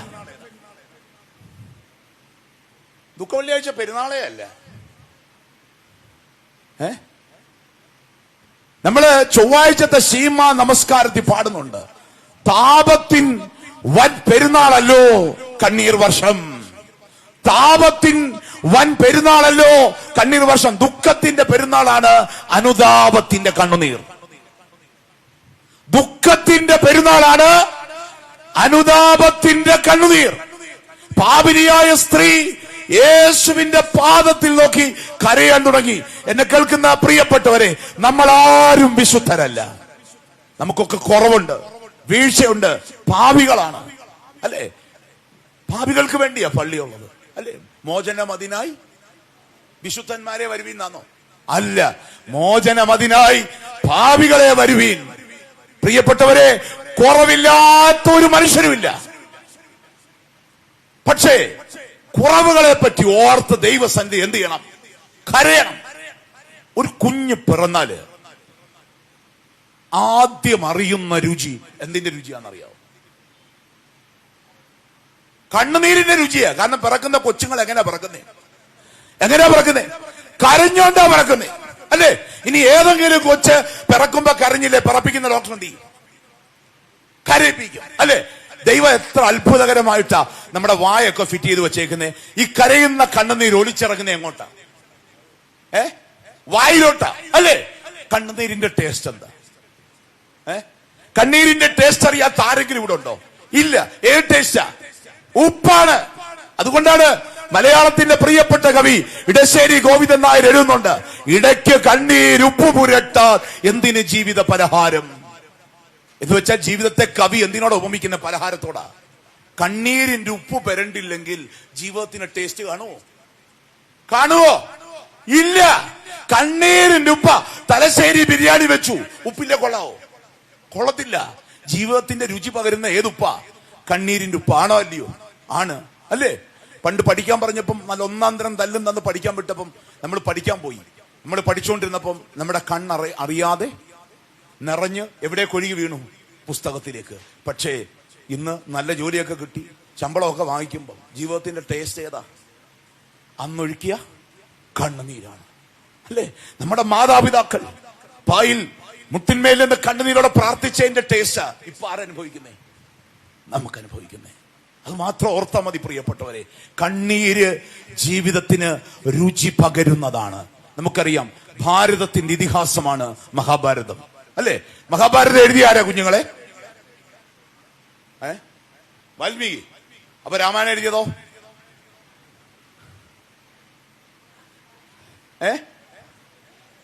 വേദവ്യാസൻ, അല്ലേ? രാമായണം എഴുതിയ ആരാ? വേദവ്യാസൻ, അല്ലേ? രാമായണത്തിൽ രണ്ട് ഗ്രൂപ്പുണ്ട്. ഏതൊക്കെ ഗ്രൂപ്പാ? പാണ്ഡവരും കൗരവരും. അവർ തമ്മിൽ നടത്തുന്ന യുദ്ധം ഏതാ? കുരുക്ഷേത്ര യുദ്ധം, അല്ലേ? പാണ്ഡവരുടെ അമ്മ ആരാന്നറിയാവോ? കുന്തിയാണ്. കുന്തിയുടെ പ്രത്യേകത എന്താണെന്നറിയാവോ? സന്തോഷം കേട്ടാലും കരയും, സങ്കടം കേട്ടാലും. മോക്ക് സിവിൽ സർവീസ് കിട്ടി, കുന്തി എന്ത് ചെയ്യും? കരയും. മോള് തോറ്റുപോയെന്ന് കേട്ടാലും എന്ത് ചെയ്യും? കരയും. അപ്പൊ മഹാഭാരത യുദ്ധമൊക്കെ ഇങ്ങനെ സമാപിച്ചു. യുദ്ധത്തിൽ കുന്തിയുടെ മക്കളായ പാണ്ഡവർ ജയിച്ചു. ഈ വാർത്ത പറയാൻ വേണ്ടി വരുന്ന ആരാന്നറിയാമോ? സാക്ഷാൽ കൃഷ്ണനാ വരുന്നത്. വന്നിട്ട് കുന്തിയെ വിളിച്ചു, കുന്തി എന്താ നീ അറിഞ്ഞോ? എന്നതാ? നിന്റെ മക്കള് യുദ്ധം ജയിച്ചു. കുന്തി എന്ത് ചെയ്ത് കാണും? എന്ത് കാണും? കരഞ്ഞു കാണും. അപ്പൊ കൃഷ്ണൻ ചോദിക്കുന്നുണ്ട്, കുന്തി നീ എന്തിനേ കരയുന്നത്? അപ്പോഴ് നിറകണ്ണോടെ, ഈ നിറകണ്ണെന്ന് പറഞ്ഞാൽ എന്താ അറിയാവോ? കണ്ണ് രണ്ടും നിറഞ്ഞിരിക്കും, പുറത്തോട്ട് ഒഴുകുവോ? ഇല്ല.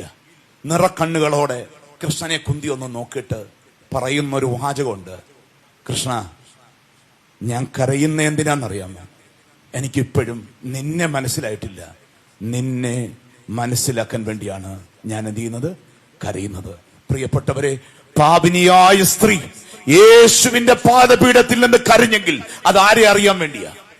ആരെ അറിയാൻ വേണ്ടിയാ? യേശുവിനെ. എന്നെ കേൾക്കുന്ന പ്രിയപ്പെട്ടവരെ, നമ്മൾ പാപികളാ. നമ്മുടെ പാപത്തെ ഓർത്ത് നമ്മൾ കരയണം. കരഞ്ഞാൽ അറിയുന്നത് ആരെയാ? പാപത്തെ ഓർത്ത് കരയുന്ന ഒരു വ്യക്തി അറിയുന്നത് ആരെയാ? യേശുവിനെയാണ്. അറിഞ്ഞ പോരാ, പിന്നെന്ത് വേണം? അത് നമുക്കറിയാം. അതായത് യഹൂദ ചിന്തകനായ ഫിലോ എന്ന് പറയുന്ന ഒരു എഴുത്തുകാരനുണ്ട്. അദ്ദേഹം, നമുക്കറിയാം കണ്ണീരിന്റെ ടേസ്റ്റ് എന്താന്നാ പറഞ്ഞേ, ഉപ്പാന്ന അല്ലേ? അപ്പൊ ഈ ഉപ്പിന്റെ പ്രത്യേകത യഹൂദന്മാർക്കിടയിലും അറബികൾക്കിടയിലും ബാബിലോൺകാർക്കിടയിലും രണ്ടു പേര് തമ്മിൽ ക്ലോസ് ഫ്രണ്ട്സ് ആണെന്ന, ചങ്കാണെന്ന് പറയുന്നതിന് അവർ ഉപയോഗിക്കുന്ന ഒരു ഫ്രേസാണ് there is salt among us. നമുക്കിടയിൽ എന്തുണ്ട്? ഉപ്പുണ്ട്. ഉപ്പുള്ളിടത്ത് എന്ത് കാണും? നനവ് കാണും. മലയാള സാഹിത്യത്തിൽ കുറിക്കാറുണ്ട് നനവുള്ള സൗഹൃദം, അല്ലെ? ഇപ്പോഴത്തെ പിള്ളേരുടെ ഭാഷ പറഞ്ഞാൽ ഞങ്ങളുടെ ഫ്രണ്ട്ഷിപ്പ് എന്ന് പറഞ്ഞാൽ എന്താണ്? ലൈവാണ്, അല്ലെ? ഫ്രണ്ട്ഷിപ്പ് എന്താണ്? ലൈവാണ്. ഞാൻ പറയും, പാപിനിയായ സ്ത്രീ യേശുവിന്റെ പാദത്തിൽ കണ്ണുനീരിന്റെ ഉപ്പ് ഇറ്റിക്കുമ്പോൾ അവൾ എടുക്കുന്ന ഒരു തീരുമാനമുണ്ട്. ഇതുവരെ എനിക്ക് ഒത്തിരി ഫ്രണ്ട്സ് ഉണ്ടായിരുന്നു, ഇനി അവരാരും വേണ്ട. ഇനി എന്റെ ബന്ധം ആരുമായിട്ട് ലൈവാ? ആരുമായിട്ടാ? യേശുവായിട്ടാ. നമ്മൾ യേശുവിനെ അറിഞ്ഞവരാ മാമോദിസ മുഖ്യപ്പം. പക്ഷേ ബന്ധം ലൈവാണോ?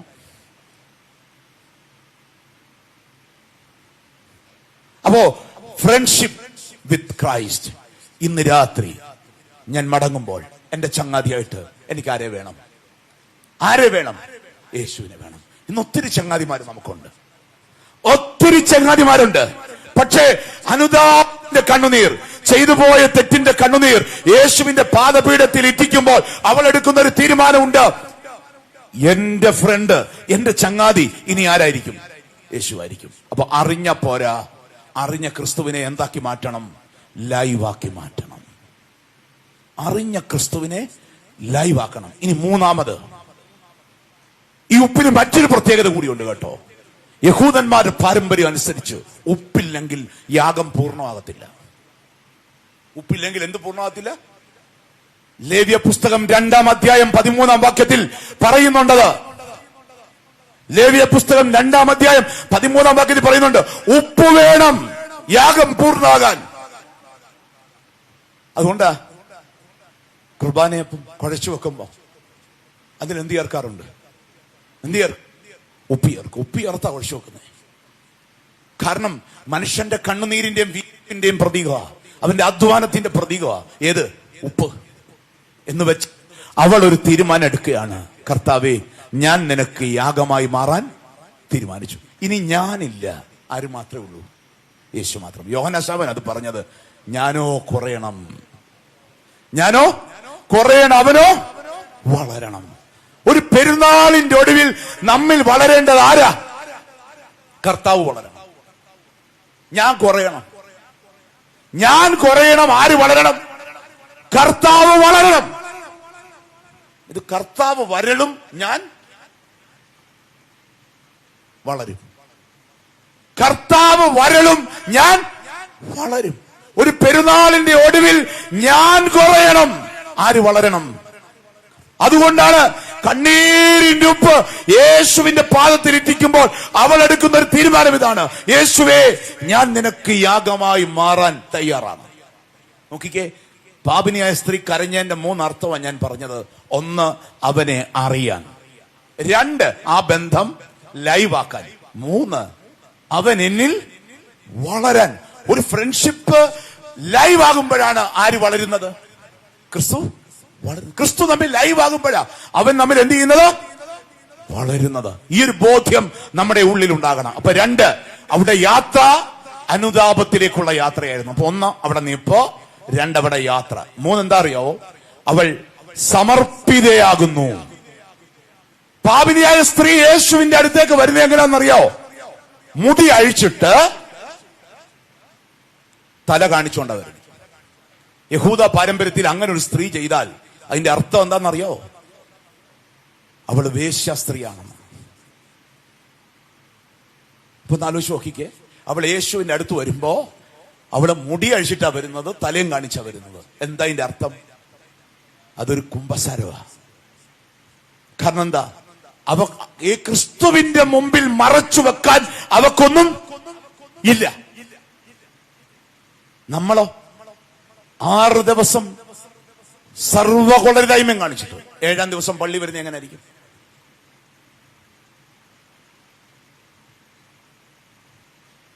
യേശുവിന്റെ സന്നിധിയിൽ പാപിനിയായ സ്ത്രീ വന്നത് എങ്ങനെ? തുറവിയോടെ. ക്രിസ്തുവിന്റെ കണ്ണിൽ നിന്ന് മറച്ചു വെക്കാൻ വല്ലതും നമുക്ക് കഴിയുമോ? പറ്റുമോ? യേശുവിന്റെ കൺകെട്ട് നടത്താൻ പറ്റുമോ? ഇല്ല. യേശു ഏറ്റവും അധികം വെറുക്കുന്നത് എന്താണെന്നറിയാവോ? കാപട്യത്തെ. ഞാൻ റഷ്യൻ കാപ്പായിട്ട് കുർബാനയിലിട്ടൊന്നും ഒരു കാര്യമില്ല. ഞാൻ വലിയ ശബ്ദം ഉയർത്തി കുർബാനയിലിട്ട് കാര്യമൊന്നുമില്ല. ത്രോണോസിന്റെ മുമ്പിൽ ഞാൻ നിൽക്കുമ്പോൾ എന്റെ മനസ്സാക്ഷിയെ കാണുന്ന കർത്താവുണ്ടെന്ന് ഞാൻ ഓർക്കണം.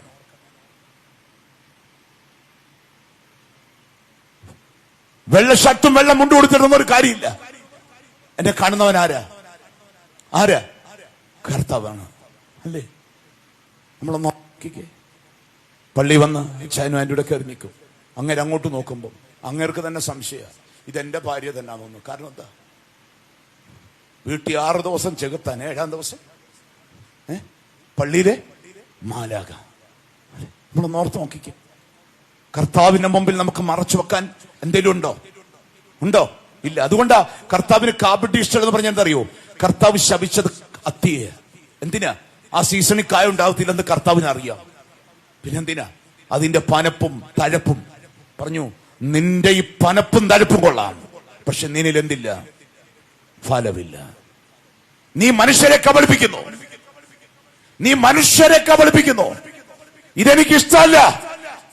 ഇതെനിക്കിഷ്ടമല്ല. കർത്താവ് പറയുക. എന്നെ കേൾക്കുന്ന പ്രിയപ്പെട്ടവരെ, കർത്താവ് കാണുന്നു എന്ന് പറഞ്ഞ് ജീവിച്ച മതി. ഈ കല്യാണം കഴിക്കാൻ നേരം കൈ പിടിച്ചു തരുമല്ലോ, അല്ലേ?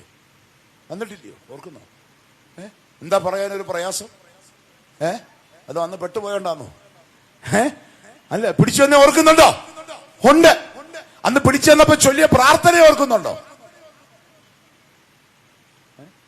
ഹൃദയ വിചാരം ഡയറക്റ്റ് അങ്ങ് അറിയുന്നവനാണോ പറഞ്ഞേ? അല്ല, പിന്നെങ്ങനെ പറഞ്ഞേ? ഹൃദയ വിചാരം അറിയാത്തവന്റെ മുമ്പാകെ അല്ല, പിന്നെ ആരെ മുമ്പേ നിൽക്കുന്നേ? അറിയുന്നവന്റെ. എന്താണെന്നറിയാവോ? ഭാരതപ്പുഴയും പെരിയാറൂടെ വന്നിരിക്കുന്നു. 1 മണിക്കൂർ കഴിയുമ്പോൾ രണ്ടുകൂടെ ഒരുമിച്ച് ഒഴുകാനായിട്ട് പോവുക. ഒരുമിച്ച് പോന്ന കൊള്ളാം. ലോകത്തെ കാണിക്കാൻ വേണ്ടിയല്ല ജീവിക്കേണ്ടത്. ആര് കാണുന്നു എന്ന് വിചാരിച്ച് ജീവിക്കണം. കർത്താവ് കാണുന്നു. അതുകൊണ്ടാ രണ്ടുപേരുടെയും കൈ പിടിച്ചെന്നിട്ട് പറയുക, നിങ്ങൾ ജീവിക്കേണ്ടത് എങ്ങനെയാണെന്നറിയോ? ആര് കാണുന്നുണ്ട്? കർത്താവ് കാണുന്നുണ്ടെന്ന് വിചാരിച്ചുകൊണ്ട് വേണം ജീവിക്കാനായിട്ട്. അങ്ങനെ ഒരു വിചാരം ഉണ്ടെങ്കിൽ വ്യത്യാസം എന്നറിയോ? നമ്മൾ കാർ ഓടിക്കുമല്ലോ, അല്ലേ? ക്യാമറ വരുമ്പോ നമ്മൾ ഓടിക്കുന്നത് എങ്ങനെയാ? ബെൽറ്റ് പിടിച്ചിട്ട് സ്പീഡൊക്കെ ലിമിറ്റ് ചെയ്ത് കൃത്യമായിട്ട് ഓടിക്കും. ക്യാമറ കഴിയുമ്പോൾ പിന്നെ നമ്മള് മലയാളികള് സിംഗപ്പൂരും ദുബൈയിലും ഒക്കെ പോവല്ലോ, അല്ലേ? ചെന്നിട്ട് റോഡിൽ തുപ്പുവോ? ഇല്ല. ഈ തുപ്പലെല്ലാം എവിടെ പോയി? ഇത് കഴിഞ്ഞിട്ട് 1 കൊല്ലം കഴിയുമ്പോൾ വരുന്നൊരു വരവുണ്ട് സിംഗപ്പൂരിൽ നിന്നൊക്കെ, അല്ലേ? ഇവൻ തിരുവനന്തപുരത്ത് ഇറങ്ങി ചെക്കിങ് കഴിഞ്ഞ് പുറത്തേക്ക് വരുമ്പം 1 കൊല്ലത്തെ മുഴുവൻ സാധനവും എവിടെ കാണുമെന്നറിയാവും? ഇവന്റെ ഈ വെപ്രാളം കാണുമ്പോഴേ അറിയാം ഇവൻ വരുന്നത് എന്തിനു വേണ്ടിയാ. തുപ്പാൻ വേണ്ടി വരുന്ന വരവാ. നമ്മളൊന്ന് ഓർത്ത് നോക്കിക്കേ, നമ്മുടെ തുപ്പൽ എവിടെ പോയി? സിംഗപ്പൂരിൽ പോയി തുപ്പിയാൽ ആര് കാണും? നിയമം കാണും, പോലീസ് കാണും. ദുബായി പോയി തുപ്പിയാലും ആര് കാണും? നിയമം കാണും, പോലീസ് കാണും. പക്ഷേ നമ്മുടെ കേരളത്തിലും ഇന്ത്യയിലും മൊത്തത്തിൽ അടിച്ചോണ്ട് പോയാ വല്ലവരും കാണുവോ? അമ്പലം അടിച്ചോണ്ട് പോയാലും പള്ളി അടിച്ചോണ്ട് പോയാലും വല്ലവരും കാണുവോ? ഇല്ല. ഇവിടുത്തെ സൗകര്യം എന്ന് പറഞ്ഞാൽ അതാ, ഒളിച്ചും പാത്തും ഒക്കെ ജീവിക്കാൻ പറ്റിയ ഇടത്തിന് പറയുന്ന പേരാണ് എന്നു പറയുന്നത്. ദൈവത്തെ അടിച്ചുകൊണ്ട് മാറ്റിയാലും പറയുന്ന ദൈവത്തിന്റെ സ്വന്തം നാടാണെന്ന. എന്തൊരു ഗതികേടിന്റെ കാലത്താണ് നമ്മൾ ജീവിക്കുന്നതെന്ന് ഓർത്ത് നോക്കിക്കേ. അപ്പോ കർത്താവ് കാണുന്നു എന്ന ബോധ്യത്തോടെ ജീവിച്ചാൽ,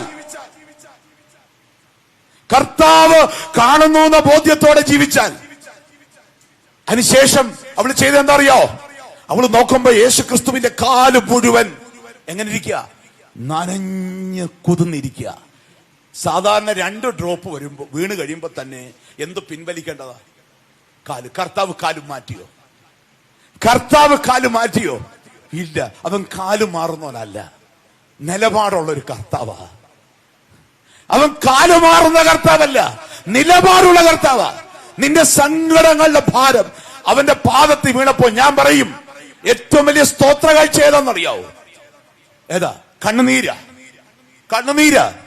നമ്മുടെ പണമൊന്നും അല്ല കർത്താവിന് വേണ്ടത്, മാറ്റത്തിന്റെ 2 തുള്ളി കണ്ണുനീര് യേശുവിന്റെ കാലിൽ നമുക്ക് ഒഴിക്കാൻ കൊണ്ടല്ലോ, അവൻ കാല് പിൻവലിച്ചില്ല. എന്റെ കാരണം എന്തറിയോ? കടല് പോലെ പെയ്ത അവിടെ കണ്ണുനീര് ആരുടെ കാല് നനച്ചു? യേശുവിന്റെ. നനഞ്ഞാൽ എന്ത് ചെയ്യണം? തോർത്തണം. എന്ത് വെച്ചാ തോർത്തുന്നേ? ആണോ നമ്മളങ്ങനാന്ന് ചെയ്യുന്നേ? അല്ല. പക്ഷെ അവള് ചെയ്ത എന്തുകൊണ്ടാ? തലമുടി കൊണ്ടാ തുടച്ചേ. എന്തിനാ തലമുടി കൊണ്ട് തുടച്ചത്? അവള് മാസ്റ്റർഷിപ്പ് ചേഞ്ചായി എന്ന് വെച്ചാൽ തലമുടി, അവിടെ ചിന്താ പദ്ധതിയെ കുറിക്കുന്നതാ. അവൾക്ക് ഒത്തിരി മാസ്റ്റേഴ്സ് ഉണ്ടായിരുന്നു. അവളൊരു തീരുമാനം എടുക്കുക, ഇനി എനിക്ക് വേറെ ഒരു മാസ്റ്ററും വേണ്ട. ആര് മതി? യേശു മതി. അതാണ് അവിടെ തീരുമാനം. ആ ദിവസത്തിന്റെ തീരുമാനം അതാ. അതുകൊണ്ട് ആ പട്ടം കൂടെ കൊടുക്കുന്ന സമയത്ത് എന്ത് വെട്ടാറുണ്ട്? എടാ, നിന്റെ യജമാനം മാറി, ഇനി ആര്? കർത്താവ്. നിന്റെ മൃഗീയത മുഴുവൻ മാറി, നീ കർത്താവിന് സമർപ്പിതനാവുക. അതുകൊണ്ടാ. അല്ലാതെ ഈ മുടി കൊണ്ടുപോയിട്ട് എന്ത് കൊടുക്കാൻ? ഇതൊരു മുദ്രയുടെ അടയാളമാണ്, ഇത് സമർപ്പണത്തിന്റെ അടയാളമാണ്. അവൾ മുടി കൊണ്ട് കർത്താവിന്റെ പാദം തുടച്ചു. നമ്മൾ ഓർത്തു നോക്കേണ്ടത് അതാണ്. അവിടെ മാസ്റ്റർഷിപ്പ് മാറി.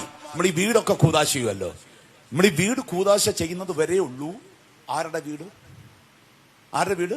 നമ്മുടെ വീട്. കൂദാശ ചെയ്യുന്നതിന്റെ അന്ന് ഈ വീടും വസ്തുവിടെ പ്രമാണം എഴുതി കൊടുക്കുക. അതിനാ ഈ സൈൻ ചെയ്യുന്ന വീടിന്റെ പടിവാതുക്കൽ. എന്താ സൈൻ ചെയ്യുന്ന അറിയോ? ഒന്നായിരിക്കുന്ന പിതാവിന്റെയും പുത്രന്റെയും ജീവനുള്ള പരിശുദ്ധ റൂഹായുടെ നാമത്തിൽ ജീവനുള്ളതും ജീവിപ്പിക്കുന്നതുമായ സ്ലീബായുടെ അടയാളത്താൽ മുദ്രയിടപ്പെട്ട് വേർതിരിച്ച് എന്ത് ചെയ്തു? വീടാർക്ക് കൊടുത്തു? വീടാർക്ക് കൊടുത്തു? എന്താ പറയാനൊരു മടി? വീടാർക്ക് കൊടുത്തു? ആ കർത്താവിന് കൊടുത്തു. ഇപ്പോഴത്തെ വീട് ആരുടെയാ? കർത്താവിന്റെ വീടാ. നമുക്കൊന്ന് ആലോചിച്ച് നോക്കിക്കേ. ഈ അടുത്ത സമയത്ത് ഒരു വീട് കൂദാശ ചെയ്യുമ്പോ മുറി ചെന്ന് ഒന്നായിരിക്കുന്ന പിതാവിന്റെയും പുത്രന്റെയും ജീവനുള്ള പരിശുദ്ധ റൂഹായുടെയും നാമത്തിൽ ജീവനും ജീവിപ്പിക്കുന്നതുമായ സ്ലീബായുടെ അടയാളത്താൽ മുദ്രയിടുന്നു എന്ന് പറഞ്ഞിട്ട് ഞാൻ മുറിയിലോട്ട് നോക്കുമ്പോ ഉണ്ട് കൂദാശയുടെ അന്ന് വൈകുന്നേരം ആഘോഷിക്കാൻ വെച്ചേക്കുന്ന 3 കേസും മദ്യം. അപ്പൊ ഞാൻ വിചാരിക്കുക, ഈ മുറി കൂദാശ ചെയ്യുമ്പം എന്തും കൂദാശ ചെയ്യപ്പെടുക? വൈകുന്നേരം കൊടുക്കാൻ പോകുന്ന എന്തവാ? വെഞ്ചരിച്ച മദ്യം. പക്ഷെ ഇതിന് കുഴപ്പമുണ്ട്.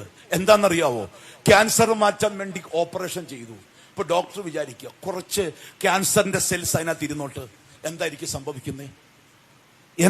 സംഭവിക്കുന്നേ? അത് താമസിയാതെ ക്യാൻസറിന് കീഴ്പ്പെട്ടു പോകും.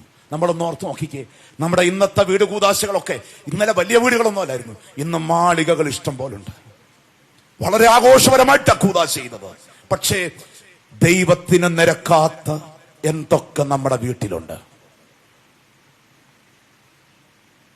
ദൈവത്തിന് ഇഷ്ടപ്പെടാത്ത എന്തെങ്കിലും വീട്ടിലിരിപ്പുണ്ടോ? ഉണ്ടെങ്കിൽ ഇന്ന് വീട്ടിൽ ചെന്ന് ഫ്രിഡ്ജ് തുറന്നെടുത്ത് കളഞ്ഞേക്കണം കേട്ടോ. ദൈവത്തിന് ഇഷ്ടപ്പെടാത്ത ലഹരി നിന്റെ വീട്ടിലുണ്ടെങ്കിൽ നീ എടുത്ത് വലിച്ചെടുത്ത് ദൂരെ കളയണം. നിന്റെ അപ്പനും അമ്മയും നിന്റെ വീട്ടിനകത്ത് കണ്ണുനീര് കുടിക്കുന്നുണ്ടെങ്കിൽ ഞെളിഞ്ഞു നടന്നിട്ട് കാര്യമില്ല. അമ്മയെ നോക്കാത്തവൻ, അപ്പനെ നോക്കാത്തവൻ ഞെളിഞ്ഞു നടന്നിട്ട് കാര്യമുണ്ടോ? ഉണ്ടോ? ഇല്ല. കാണപ്പെട്ട ദൈവങ്ങളായ മാതാപിതാക്കളെ ആദരവോടെ പരിപാലിക്കേണ്ടവൻ അതിനു നേരെ മുഖം തിരിച്ചു നടന്നാൽ എന്റെ വീട്ടിനകത്ത് ദൈവം വസിക്കുകയില്ല. അതുകൊണ്ടാണ് 6 മാസം കഴിഞ്ഞും പല കൂദാശകളും കഴിഞ്ഞിട്ട് പിന്നെ ആ വഴി പോകുമ്പോ വീട് കെട്ടിടം അവിടെ ഉണ്ട്, അതിനകത്ത് എന്തില്ല? ജീവിതം ഇല്ല. കെട്ടിടമുണ്ട്, എന്തില്ല? ജീവിതമില്ല. എന്നാൽ അവൾ അവിടെ ഒരു തീരുമാനം എടുക്കുകയാണ്. ഇനി മുതൽ എന്റെ മാസ്റ്റർ ആരാന്നറിയോ? ആരാ? നമ്മുടെ മാസ്റ്റർ ആരാ? മാമോദീസ മുങ്ങിയപ്പോ നമ്മൾ പറഞ്ഞിട്ടുണ്ട്. എന്താ? കർത്താവേ, സാത്താനെ ഞാൻ ഉപേക്ഷിക്കുന്നു. പിന്നെ ആരെ സ്വീകരിക്കുന്നു? മശിഹായെ സ്വീകരിക്കുന്നു. അപ്പം നമ്മൾ ഇപ്പൊ ആരുടെ കൂടെ? കെട്ടിയത് കർത്താവിനെയാണെങ്കിലും ജീവിക്കുന്നത് ആരുടെ കൂടെ? സാത്താന്റെ കൂടെ അല്ലേ? ചാക്കോയെ കെട്ടിയിട്ട് ആരുടെ കൂടെ ജീവിക്കുക? തോമാടെ കൂടെ ജീവിക്കുക. ഈ അവസ്ഥയാ. ചാക്കോയെ കെട്ടിയിട്ട് ആരുടെ കൂടെ? തോമാച്ചന്റെ കൂടെ നടക്കുക. ഞാൻ പറഞ്ഞ എന്തിനെ കുറിച്ചറിയോ? വ്യക്തിബന്ധത്തെ കുറിച്ചല്ല. പിന്നെന്താ? മാസ്റ്റർഷിപ്പ് മാമോദീസയിൽ അടയാളപ്പെടുത്തി തിരുനെറ്റിയിൽ മുദ്രയിട്ടു. ഞാൻ ആരുടെ വകയാ? ആരുടെ വകയാ? കർത്താവിന്റെ വകയാ. തേവലക്കര പള്ളി കൂദാശ ചെയ്തതും മൂറോൻ ഉപയോഗിച്ച, നമ്മളെ കൂദാശ ചെയ്തതും മൂറോൻ ഉപയോഗിച്ച. രണ്ടും പള്ളി പോലെ സൂക്ഷിക്കേണ്ട സാധനമാണ്. രണ്ടും എന്തുപോലെ സൂക്ഷിക്കണം? പള്ളി പോലെ സൂക്ഷിക്കേണ്ടതാ. അപ്പോ നമ്മളൊന്ന് ഓർത്ത് നോക്കിക്കേ, ക്രിസ്തു എന്റെ മാസ്റ്റർ ആണെന്ന് സമ്മതിച്ചിട്ട് ആരുടെ കൂടെ ജീവിക്കുന്നത്? എന്നാൽ പാപിനിയായ സ്ത്രീ അന്നൊരു തീരുമാനം എടുത്തിട്ട് അവിടുന്ന് പോകുന്നത് കേട്ടോ. എങ്ങനെ പോകുന്നതെന്നറിയാവൂ? ഇനി എന്റെ മാസ്റ്റർ ആരാണ്? ക്രിസ്തുവാണ്. ക്രിസ്തുവിനെ മാസ്റ്ററാക്കി. അതിന് മരുത മാറ്റം എന്താണെന്നറിയാവോ? ഞാൻ പറയും, ഒരു ചുള്ളിക്കമ്പായിട്ട് അവള് വന്നത്. അവള് പോകുന്നത് എങ്ങനെയാണെന്നറിയാവോ? ഒരു പൂമരമായിട്ട്, ചുള്ളിക്കമ്പായിട്ട് അവള് വന്നത്. അവള് തിരിച്ചു പോകുന്നത് എങ്ങനെയാ? ചുള്ളിക്കമ്പ് പൂമരാവൂ? ഒരു ചുള്ളിക്കമ്പ് കൊണ്ടുവന്ന് ചാപ്പലിന് മുമ്പിൽ ഒന്ന് കുത്തി നോക്കിക്കേ, പൂമരാവൂ? ഇല്ല. ചുള്ളിക്കമ്പ് പൂക്കൂ? ഇല്ല. എന്നാ പൂക്കും. അതറിയണമെങ്കിൽ ഞാൻ ഒരാളെ പരിചയപ്പെടുത്താം. അസീസിയിലെ ഫ്രാൻസിസ്. ക്രിസ്തുവിന് ശേഷം ക്രിസ്തുവിന്റെ കൂട്ട് ജീവിച്ച മനുഷ്യനാണ് ആര്? അസീസിയിലെ ഫ്രാൻസിസ്. വലിയ ധനവാനായിരുന്നു, എല്ലാം ഉപേക്ഷിച്ചു. എന്നിട്ട് ചാക്ക് വസ്ത്രം അത് ധരിച്ചുകൊണ്ട് റോമിന്റെ വീതികളിൽ ക്രിസ്തുവിന്റെ സ്നേഹത്തെപ്പറ്റിയും കരുണയെപ്പറ്റിയും മാത്രം പറഞ്ഞ്, വളരെ ദൈവസ്നേഹത്തെപ്പറ്റി മാത്രം പറഞ്ഞ് ജീവിച്ചൊരു മനുഷ്യൻ. ഈ മനുഷ്യൻ വിശുദ്ധിയിലേക്ക് വളരുമ്പോണ്ടല്ലോ, മൃഗങ്ങളുടെയും പക്ഷികളുടെയും പ്രകൃതിയുടെയും ഭാഷ അവർക്ക് മനസ്സിലാകും. ആദാമിന് അതറിയായിരുന്നു. നിനിവയിലെ ഐസക് എന്ന് പറയുന്ന പിതാവ് എഴുതുന്നുണ്ട്. അദ്ദേഹം എഴുതുന്നത് ഇങ്ങനെയാണ്: പാപം ചെയ്യുന്നതിന് മുമ്പ് മനുഷ്യന് മൃഗഭാഷയും പക്ഷിഭാഷയും സസ്യഭാഷ അറിയായിരുന്നു. പാപം ചെയ്തപ്പോഴാ മൃഗങ്ങൾക്ക് പേരിട്ട ആരാ? ആദാം. പാപം ചെയ്തപ്പോ ഈ ജീവജാലങ്ങളെല്ലാം ആരിൽ നിന്ന് അകന്നു? മനുഷ്യനിൽ നിന്ന് അകന്നു. എന്നാൽ വിശുദ്ധിയിലേക്ക് വളരുമ്പോ ഇത് പറ്റും. നമ്മുടെ പാമ്പാടി തിരുമേനി മൃഗങ്ങളുമായിട്ട് സംസാരിച്ചിരുന്നു. പരുമല തിരുമേനി പക്ഷികളുടെ ഭാഷ കൃത്യമായിട്ട് പറഞ്ഞിരുന്നു. വിശുദ്ധിയിലേക്ക് വളരുമ്പോ കിട്ടുന്ന ഒരു കഴിവാ. ഈ അസീസിലെ ഫ്രാൻസിസും അതുപോലെ. നടക്കുന്ന വഴിയിലുണ്ടല്ലോ, അദ്ദേഹം 1 കിലോമീറ്റർ നടന്നാൽ അത് നടക്കണമെങ്കിൽ 2 മണിക്കൂർ എടുക്കും. കാരണം അറിയോ? ഈ പോകുന്ന വഴിയിലെ മുഴുവൻ സസ്യങ്ങളുമായും എറുമ്പുകളുമായും പക്ഷികളുമായും എല്ലാം സംസാരിച്ച് പോകത്തുള്ളൂ. ഒരു ദിവസം ഈ മനുഷ്യൻ ഇങ്ങനെ നടന്നു പോകുമ്പോണ്ടല്ലോ, ഒരു വിളി കേൾക്കുന്നു: ഫ്രാൻസിസ്, ഫ്രാൻസിസ്. അദ്ദേഹം തിരിഞ്ഞു നോക്കുമ്പോ ഒരു മനുഷ്യനെ അവിടെ കാണുന്നില്ല. പിന്നെ ആരാ വിളിച്ചത്? ഒന്നുകൂടെ കാതോർത്തു. ഫ്രാൻസിസ്. നോക്കുമ്പം ഒരു ബദാം മരമാ വിളിക്കുന്നത്. എന്നിട്ട് ചോദിക്കുന്നത് എന്താ അറിയോ? എനിക്ക് യേശുവിന്റെ കരുണയെ പറ്റി പറഞ്ഞു തരുമോ? നമ്മുടെ വീട്ടുമുറ്റത്ത് നിൽക്കുന്ന ചെടികളൊക്കെ നമ്മളോട് മിണ്ടുന്നുണ്ട് കേട്ടോ. പക്ഷെ നമ്മുടെ കൊള്ളരായ്മ കൊണ്ട് ആർക്കും മനസ്സിലാവത്തില്ല. നമുക്ക് മനസ്സിലാവും. ചെടിക്കല്ല, നമുക്കാ മനസ്സിലാവാത്തേ. നമ്മുടെ കൊള്ളരായ്മ കൊണ്ട് ആർക്കും മനസ്സിലാവത്തില്ല, നമുക്ക് മനസ്സിലാകത്തില്ല.